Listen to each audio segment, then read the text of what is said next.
Great morning! Ayan, nag-play na mo si Ma'am Lani. Yan, si Ma'am Lani. Yan, kasama ni Ma'am Lisa.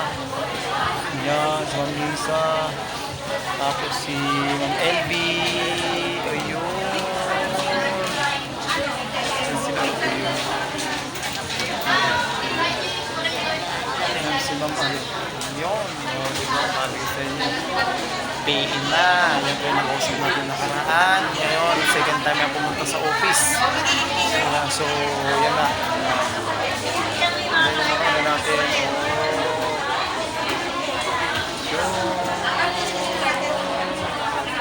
Ilang taon na yung anak mo, ma'am? Mga pamangkin daw, mag-dealer din daw yan. Alam mo yung ano, ito ako niya, 14 years old. Isa na rin sa official speaker dito na palitan na rin motivate. So, tamang-tama sa kanilang mga kabaitaan. Kasi sunod dito, kasi kabaitaan talaga yun ano ngayon. Kasi sila yung ano eh, iba mindset nila ngayon. Yeah. Saan po? Sa Bagong Silang sila din? Bagong Silang din sila? Hindi, ano sila? Bulacan. Bulacan? Saan sa Bulacan? Nasa Garay. Sa Garay? Alam niyo sa ano? Sa Santa Maria, Bulacan? Di ba sonan lang kami? Doon po bahay po namin sa Barangay Katmon, taga Santa Maria, Bulacan po ako. Sige, taga-Bulacan po.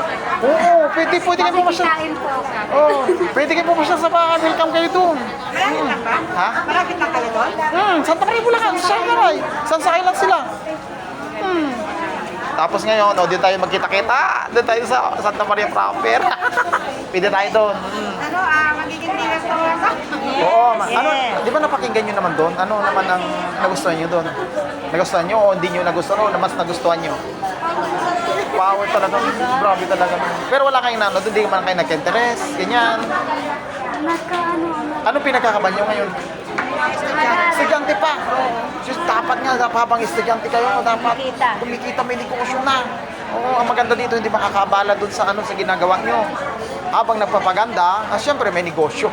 Oo, di ba? Sentahin ko nga eh. Pati mo, di ba? Ang happy ni Ma'am, si Ma'am Lani. Hindi, gusto ko nga